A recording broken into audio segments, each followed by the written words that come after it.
Welcome to Motherland Origins, where we tell honest stories of Africa.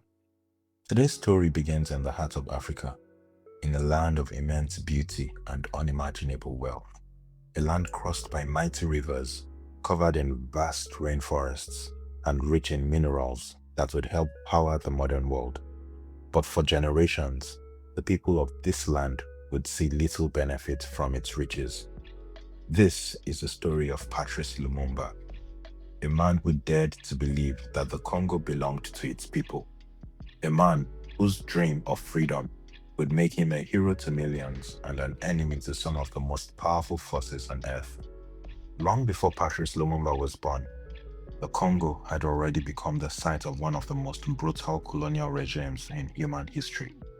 In the late 19th century, the vast territory was claimed by King Leopold II of Belgium as his personal possession. What followed was a reign of terror. Villages were burnt, families were torn apart, men, women, and children were forced to gather rubber under impossible quotas.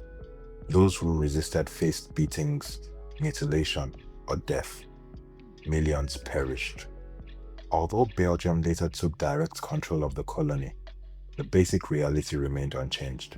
The wealth of the Congo flowed outward, enriching foreign companies and distant capitals, while the Congolese people were denied political power in their own homeland. It was into this world that Patrice Emery Lumumba was born on July 2nd, 1925. Unlike many young Congolese of his generation, Lumumba received a relatively good education. He worked as a postal clerk, a salesman, and a writer. He was intelligent, ambitious, and endlessly curious. But as he looked around him, he saw a painful contradiction. The Congo was one of the richest lands on earth, yet its people remained poor and powerless. As independence movements began sweeping across Africa after the Second World War, Lumumba became convinced that the era of colonial rule was coming to an end, and he intended to be a part of that change. By the late 1950s, the winds of revolution were blowing across the continent. In Ghana, independence had already been achieved, and across Africa, colonial empires were beginning to crack.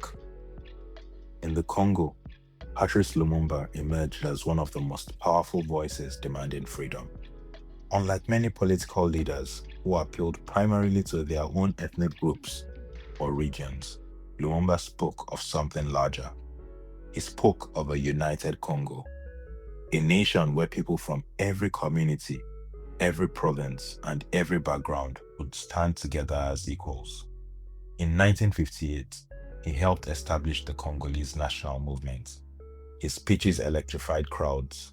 Where others saw divisions, Lumumba saw a nation waiting to be born. As a result, his popularity grew rapidly, but so did the concerns of the Belgian authorities. In 1959, amid growing unrest and demonstrations, Lumumba was arrested and imprisoned.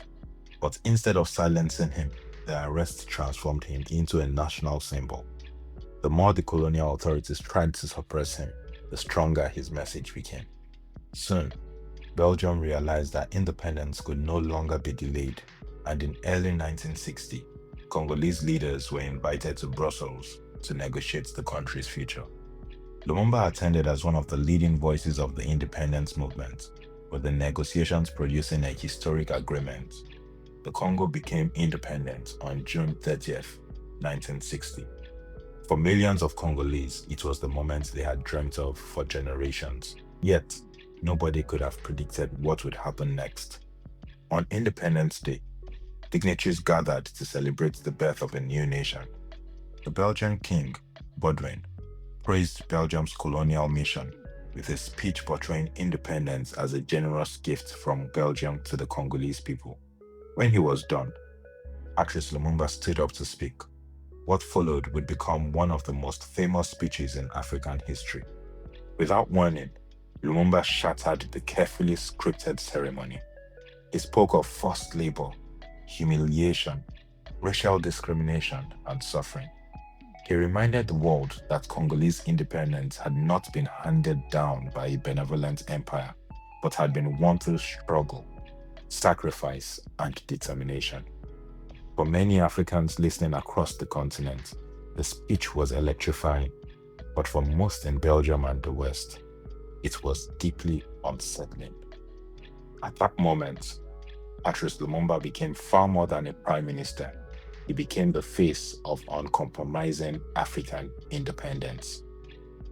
The celebrations barely had time to end before crisis erupted. Within days, the newly independent Congo descended into chaos. The National Army mutinied, causing Belgian troops to return to Congolese soil.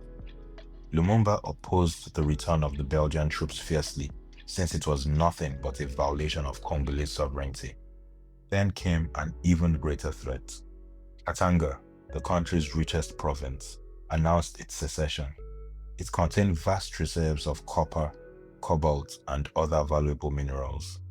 Its loss threatened the very survival of the new nation, but Lumumba was determined to prevent the breakup of the Congo. To him, independence meant nothing if foreign powers could simply carve away pieces of the country whenever it suited their interests. But the crisis gradually grew beyond his control. As violence spread, Lumumba turned to the United Nations for assistance. He hoped the international community would help preserve Congolese sovereignty, but he was wrong. When the support he sought failed to materialize, he made a fateful decision. He accepted assistance from the Soviet Union.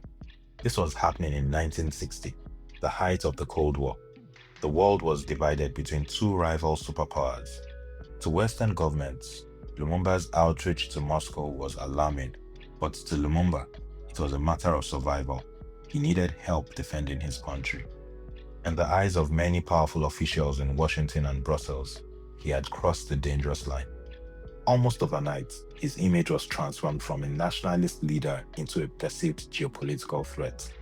The political crisis deepened. President Joseph Kasavubu attempted to remove Lumumba from office, but Lumumba rejected the decision. Government claimed legitimacy, leading to a fracture within the government. The Congo stood on the edge of collapse. Then another figure entered the story, a young army officer named Joseph Mobutu. Presenting himself as a neutral force, Mobutu seized power through a coup. Lumumba was placed under house arrest, but this only caused more problems for his enemies because despite being stripped of office, he remained immensely popular. Across the country, countless Congolese still viewed him as their true leader. It was clear that as long as Lumumba remained alive, he remained a threat to the enemies of Congo. Determined to continue this struggle, Lumumba attempted to escape and reach supporters in Stanleyville. The journey would become one of the most dramatic episodes of his life. Traveling through a country engulfed in crisis, he sought to rally those who still believed in his vision, but unfortunately, he never reached his destination. Mobutu's forces captured him before he could escape. The once powerful prime minister was now a prisoner. He was beaten, humiliated, and paraded before cameras. Yet, even in captivity, his spirit appeared unbroken. As weeks passed, fear of Lumumba's influence only grew, causing his enemies to worry that his supporters might free him. They feared his return and the survival of his vision of a truly independent Congo. A decision was made. Lumumba would be transferred to Katanga, the very province whose secession he had fought so fiercely to prevent. It was a journey from which he would never return. On January 17, 1961, Patrice Lumumba arrived in Katanga. There, alongside his companions, Maurice Ompolo and Joseph Okito, he was brutally beaten and tortured. Later that evening, the three men were taken to a remote location where a firing squad consisting of Katangan and Belgian officers awaited them. Patrice Lumumba was assassinated at only 35 years old, and the dream of a united, independent Congo appeared to die with him. But his killers were not finished. Fearing that the initial burial of the bodies in a shallow grave had been observed, the bodies were eventually exhumed, cut into pieces using a hacksaw, and dissolved in sulfuric acid. For years, the truth remained concealed beneath layers of secrecy, denial, and political manipulation, but the truth has a way of always resurfacing. Over time, evidence emerged, revealing the involvement of Belgian officials and the broader international campaign that had sought Lumumba's removal. The man was gone, but the symbol remained. Across Africa, Lumumba became a martyr of liberation, a leader who refused to bow before colonial power, a man who believed that political freedom meant little without economic independence, a visionary who insisted that Africa's resources should serve African people. In the decades that followed, the Congo would endure dictatorship, conflict, and immense hardship, but Patrice Lumumba's name would never disappear.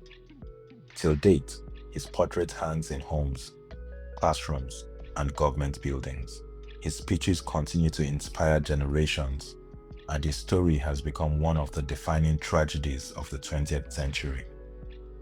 Today, more than 60 years after his death, Patrice Lumumba remains one of the most powerful symbols of African self-determination. In the history of Africa's struggle for freedom, the voice that rose on Congo's Independence Day continues to echo across the continent and remains more relevant than ever before. That voice is the voice of Patrice Lumumba. If you enjoyed this episode of Motherland Origins, make sure to like and share our videos while subscribing to our various social media platforms. Thank you for watching. See you soon.